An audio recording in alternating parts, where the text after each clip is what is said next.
April 30, 2023. O diba ang tagal na, isang taon na bago ako makapag-edit. Ito yung araw na pinakahihintay namin. Ang company tour. Pupunta lang naman kami sa Hokkaido. Ang saya ko nga kasi matagal ko nang gustong pumunta sa Hokkaido, Japan. Pero hindi ako nakapunta-punta kasi ang mahal din ng pamasahe. Siguro nasa 5 lapad o kaya 20,000 sa peso. Kaya ang swerte ko kasi yung bagong company napasukan ko merong company tour. Libre na ang gala ni Inday. Charing. After 1 hour and 40 minutes, nakarating na kami dito sa Hokkaido Airport. Nakarating din naman, pero sa totoo lang, muntik na talaga kaming maiwan kanina ng bus. Nung service namin, papuntang Nagoya Airport. Ang lakas ba naman kasi ng ulan at hangin nung time na yon. Ang hirap magbike, lalo na't may dalang maleta. Video na Sampay. Pagdating namin sa Hokkaido, sinundo kami ng bus. Tapos, dumiretso na kami dito sa restaurant para magtanghalian. Ang sarap ng pagkain, sobrang fresh. Salmon siya na may maraming cabbage. Tapos may konting tagay, gamot sa malamig na panahon. Charing. After namin kumain, nagbiyahe na agad kami papunta sa first destination namin. Ito nga yung Mount Shua Shinsan. Para makarating sa Mount Shua, kailangan sumakay sa cable car. Ang Mount Shua ay isang volcanic lava dome. Dito pa nga lang kami sa cable car pero sobrang ganda na ng tanawin.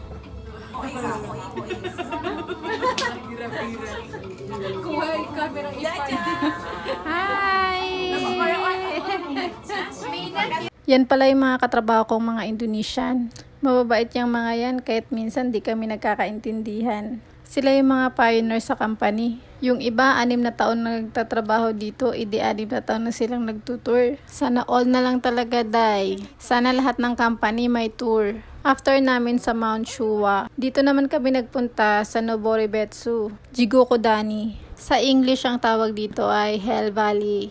Ang ganda ng lugar, medyo amoy sulfur nga lang talaga siya. Kaya pag nagpunta ka dito, dapat naka-face mask ka. After namin dito ay nagbiyahe na agad kami papuntang Ryokan, isang traditional Japanese inn. Sobrang laki, sobrang ganda ng hotel. Meron siyang spa, meron din siyang onsen, at marami pang iba. At ito, nag-dinner na kami. Ang sarap ng pagkain, day, sobrang fresh. Ito talaga yung mamimiss ko sa Japan. Parang shabu-shabu na maliit, tapos maraming side dish. Grabe, ang sarap. Pang mayaman yung pagkain, day. After ng kainan ay inuman. Grabe, nalasing talaga ako dito. Paano ba naman, tinagayan ako ng tinagayan ng boss namin. At syempre, bilang respeto, kapag tinagayan ka, dapat tagayan mo din. Nung napansin ko nga ako na lang lagi ang umiinom, ay ang ginawa, kumuha ko ng isang malaking bote ng alak. Tapos tinungga ko, na-shock sila, day. Dahil hindi naman sila ganun uminom. Pero dahil nga nakainom na ako noon, wa na ako care, day.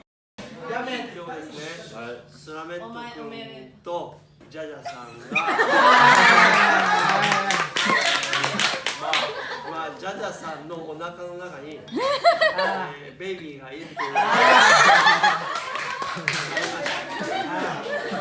ジャジャさんの体は大事にしていくということで、はい、わかりました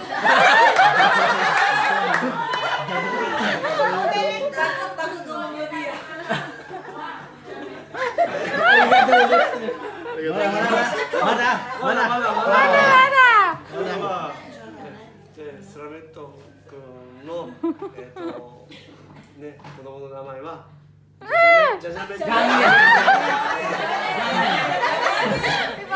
前が決まりました。ジャジャさんね、体気をつけてください。はい。本当に気をつけていただいて、倉橋ジャメット。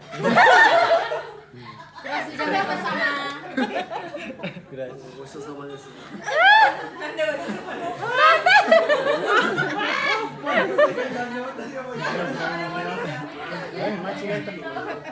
当に今日楽しく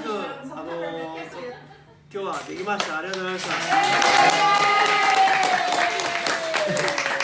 まだ明日、明後日あるのでみんなで明日ももうガンガン楽しみたいのでよろしくお願いします。After namin kumain at malasing, kapag onsen pa kami, day. Alam nyo ga dati, marami nagyaya sa aking mag-onsen. Pero hindi ako sumasama dahil nahihiya ako. Pero dahil nakainom nga ako nung time na yan, aba, hindi na ako nahiya. Pagkapasok nga namin dun sa onsen, bumugad agad sa amin yung mga, oy, nakahubot-hubad, day. Tapos parang nagmo-model pa. Normal lang talaga sa kanila dito yun. Dati ko pa talaga gusto mag-onsen pero napakamahiyain ko. Bukod sa nakaka-relax pa, nakakaganda din kasi ng skin ang pag-onsen.